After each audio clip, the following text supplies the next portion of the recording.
ఆపదామపహర్తారం దాతారం సర్వసంపదాం లోకాభిరామం శ్రీరామం భూయో భూయో నమామ్యహం.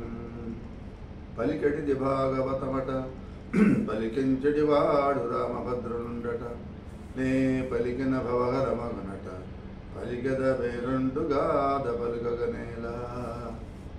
కృష్ణాయ వాసుదేవాయ దేవకీ నందనాయ చ నందగోపకుమారాయ గోవిందాయ నమో నమః. మిత్రులారా, కార్తీక మాసం వచ్చింది. చక్కగా మన కొండాపూర్ శ్రీ రామచంద్రస్వామి సన్నిధిలో, అలాగే మన కామాక్షి ఏకాంబరేశ్వర స్వామి మహాసన్నిధానంలో విలక్షణంగా కార్తీక మాస ఉత్సవాలు, కార్తీక దామోదర వ్రత మహోత్సవాలు దివ్య శోభాయమానంగా ప్రారంభమైనాయి. ఇవాళ 24వ తారీఖు అక్టోబర్ 2025. రేపు 5వ తారీఖు నాడు మన శివాలయంలో అంటే కామాక్షమ సన్నిధిలో మహాద్భుతమైనటువంటి 1,00,000 బిల్వ అర్చన ప్రథమంగా మనం మొదలుపెట్టాం. మా చైర్మన్ వాసుదేవరావు గారు man of courage, man of action. ఆయన ఏదైనా ఒకటి సంకల్పించాడు అంటే దానికి తగినటువంటి వనరులని అందరినీ సేకరించి సిద్ధంగా పెట్టాడు. ఇవాళ బ్రహ్మాండమైనటువంటి గేట్లు మనం చూస్తున్నాం. అలాగా ఆయన దివ్య సంకల్పంలో ట్రస్ట్ బోర్డు 1,00,000 బిల్వార్చనకు సిద్ధమవుతున్నది 5వ తారీఖు నాడు నవంబర్. ఇది మనందరికీ కూడా సంతోషదాయకమైన విషయం.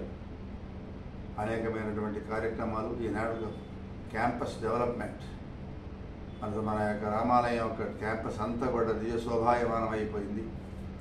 పశ్చిమ భాగంలో గోశాల ఒకటి బ్రహ్మాండంగా ఏర్పడింది. ఇంకా ఏవేవో కొత్త నిర్మాణాలు రాబోతూ ఉన్నాయి.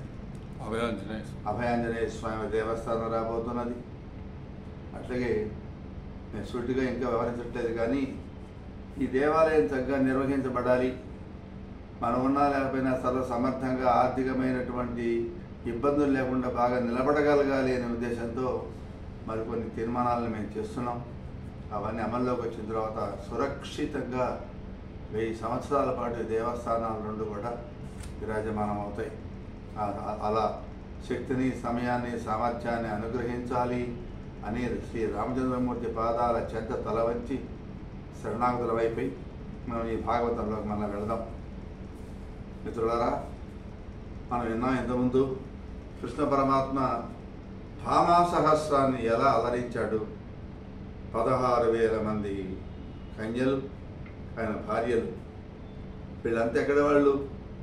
నరకాసుర సంహారం తర్వాత నరకాసుడు చెరబట్టినటువంటి దేవతా కన్యలు కొందరు. వీళ్ళందరూ కూడా అనాథలుగా పడి ఉన్నారు ఆ చెరసాలలోనో ఆ అంతఃపురాల్లోనో యథాయోగ్యంగా. ఇప్పుడు వీళ్ళందరూ కూడా ఆయన వరించారు కృష్ణ పరమాత్మని. ఆశద వత్సలుడు, నీకంటే మరొకడు లేడు అని చెప్పి శరణుగోరిని రక్షించేటటువంటి ఆపద్బాంధవుడు, అంతకంటే మించి ముగ్ధమోహన సుందరాకారుడైనటువంటి గోపాలకృష్ణుడిని ఈ భామా సహస్రం వరిస్తే వారందరినీ వివాహం చేసుకున్నాడు. ఆ వివాహం చేసుకున్న తర్వాత ఆయన ఏ రకంగా వీరందరిళ్లలో కాపురాలు చేశాడు, సంసారాలు సాగించాడు అనేది పెద్ద విచిత్రమైన విషయం. నారద మహర్షికి అనుమానం వచ్చింది. ఏమయ్యా కన్న కృష్ణయ్య, ఎట్లా సాధ్యమైందయ్యా నీకు ఈ 16,000 మంది, మరో 100 మంది అష్టమహిషులు, అడిగాక అష్టమహిషులు 8 మంది ఉన్నారు. వీళ్ళందరికీ కూడా ఈ భామా సహస్రాన్ని పుట్టినటువంటి పిల్లలు ఎంతమంది? ఎంత పెద్ద కాలనీ, ఎంత పెద్ద కార్పొరేషన్ లాగా చూడటానికి ఉంది అని ఆశ్చర్యం కలిగింది నారద మహర్షికి. ఆయన బయలుదేరి ప్రతి ఇంటికి అలా అలా అలా అలా వెళుతూ చూస్తున్నాడు. ప్రతి ఇంటిలో కృష్ణుడు కనబడుతున్నాడు. ఈ 16,000 గృహాల్లో కూడా కృష్ణ పరమాత్మ కనబడుతూనే ఉన్నాడు. ఏమి లీలా మానుష విగ్రహుడవయ్యా కృష్ణ పరమాత్మ అని ఆశ్చర్యపోతూ ఉన్నాడు. ఒక ఇంటన్ గజవాజిరోహకుడవై, ఒక్కింట భుంజానుడై, సకలాత్మండు పరుండు, 16 సహస్రీ నివాసంబులందు, ఒక పోటింటం తప్పకుండా, ఏ ఇంటిని విడిచిపెట్టకుండా, ఒక పోటింటం తప్పకుండా విజయ మాయోత్సాహుడైయుండ, అయ్యకలంకున్ వరదున్ మహాపురుషున్ బ్రహ్మణ్యం నతాబ్జాసమన్. ఒక ఇంట్లో ఏనుగుల పైన గుర్రాల పైన స్వారీ చేస్తూ ఉన్నట్ట. అది చూస్తున్నట్టు ఆ మురారిని చూశాడు ఈ నారదుడు. ఒక ఇంటిలో భోజనం చేస్తూ ఉన్న పురుషోత్తముడిని చూశాడు. ఒక ఇంటిలో చక్కగా హాయిగా నిద్రపోతున్నటువంటి నీరజాక్షుడిని దర్శించాడు. ఈ రకంగా 16,000 భామలను 16,000 స్త్రీల నివాసాలలో ఏ స్త్రీ ఇల్లు కూడా తప్పకుండా తన మాయా ప్రభావంతో ఉన్నటువంటి మహాపురుషుడైనటువంటి ఈ కృష్ణ పరమాత్మను నారద సందర్శించాడు అన్నారు. అస్తోగచరితనమిదు సమస్త సుధాహారు వేదమస్తకలతల విన్యస్త పదాంబజయుగుడు నప్రాసజనిగల పావు పరమవరంతన్. ఉదాత్తమైన చరిత్ర గలవాడు, ఉపనిషత్తుల్లో ఉన్నటువంటి అద్భుతమైనటువంటి రహస్యాలని తానే అయినటువంటి వాడు, మంగళప్రదమైన పాదవత్నాలు గలవాడు, సమస్త దేవతలకు ఆరాధ్యుడైనటువంటి వాడు. ఎవడైనా వచ్చి నేను నీవాడిని, నన్ను రక్షించమయ్యా, శ్రీకృష్ణ శరణం మమ అంటే వాడిని దగ్గరగా తీసుకొని వాడి పాపాలని పోగొట్టి రక్షించేటటువంటి వాడు అనంత దివ్యధముడైనటువంటి కృష్ణుని నారద మహర్షి వచ్చాడు అని చెప్పారు. పరమ భాగవతుడు పరమేష్ఠితనయుండు మనుజలీల చంద్ర మహిత సౌఖ్య చిత్తుడైన ఆ ఋషికేశు యోగమాయా ప్రభావనకు ఆత్మనలరి. మనుష్య భావంతో మహానందాన్ని అనుభవిస్తున్నటువంటి శ్రీకృష్ణుని యోగమాయ ప్రభావాన్ని పరీక్షించి చూచి పరమ భాగవతుడైనటువంటి బ్రహ్మమాస పుత్రుడు ఆ నారద మహర్షి ఎంతగానో సంతోషించాడట. మాయురే హరివరద యమ అమేయ గుణ అనుచు ఆత్మమెచ్చి మునీంద్రుడుండాయదునాయకు సుజన విధేయునిగిట్లని దేవత జగములందున్.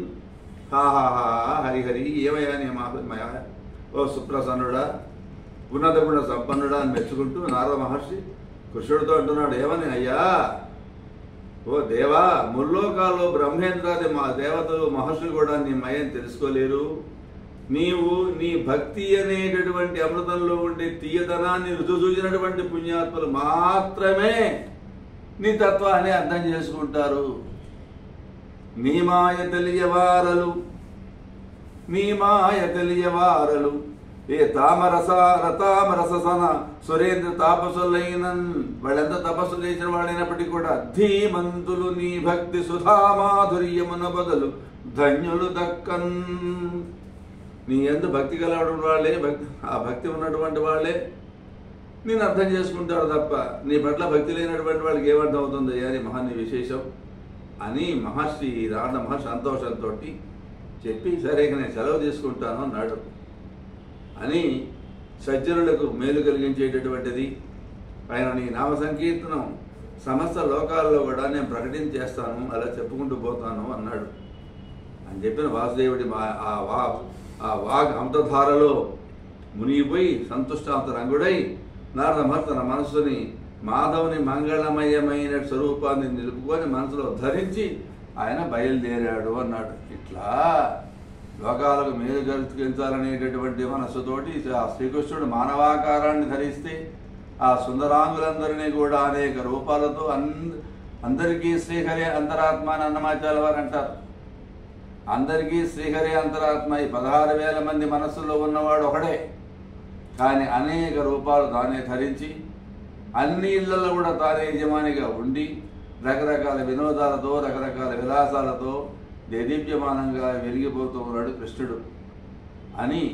ఇట్లా శ్రీకృష్ణుడు 16,000 స్త్రీలను ఆదరించినటువంటి కథను ఎవడైనా విన్నా చదివినా నారాయణుడి యొక్క శ్రీనారాయణుడి పాదాలపైన భక్తి ప్రాప్తించడమే కాకుండా వాళ్ళకి ధన, పశు, పుత్ర, మిత్ర, కళత్రాది సౌఖ్యాలన్నీ కూడా లభిస్తాయి అని చెప్పి ప్రమాణం చేస్తున్నాడు వ్యాస మహర్షి సుఖ మహర్షి ద్వారా.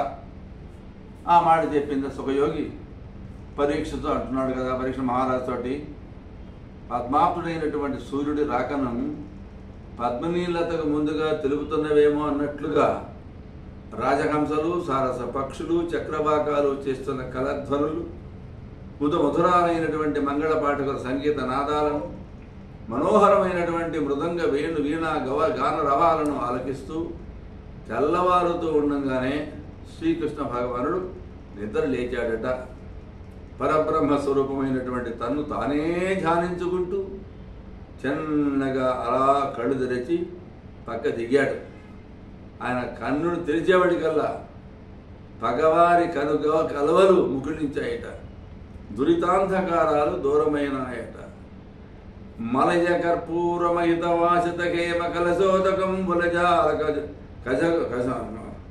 మలయజ కర్పూరమహిత వాసితకేమ కలశోదకంబుల జలకమాడి నవ్య రసత్మ దివ్య వస్త్రంబుల్ వలనొప్ప రింగులు వారగట్టి మకర కుండల హారమంజీయులకే యూర వలయాది భూషణ వలుడు దాల్చి ఘనసార కస్తూరిక హరిచందన మిళిత వంకమ మేల నలర నలది మహిత సౌరభ రభ కుసుమములు దురిమి పుసంగరుపైన శృంగార సమనంగ మూర్తి గైకున్న కరుణా సముద్రమనగా రమణు నొప్పుతు లలిత దర్పణము చూచి.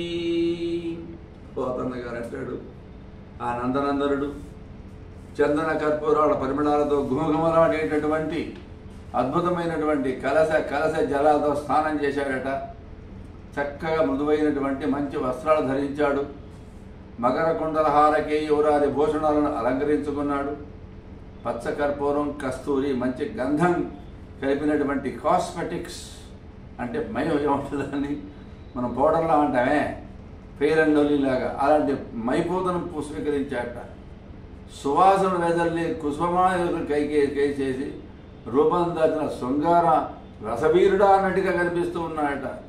అలాంటి అనురాగ సముద్రం అనేటట్టుగా ఉన్నటువంటి ఆ కృష్ణుడు తన అందాన్ని అద్దంలో చూసుకున్నాడు అంటాడు పోతన్న గారు. సాత్యకితోటి స్నేహితుడైనటువంటి ఉద్ధవుడితోటి కలిసి ఆ సారథి తెచ్చినటువంటి బంగారు రథాన్ని అధిరోహించాడు శ్రీకృష్ణుడు. అలా వెలుగులు వెదలుతూ తూర్పు దిశగా ప్రకాశించి సూర్యుడిలాగా శోభించాడట. తన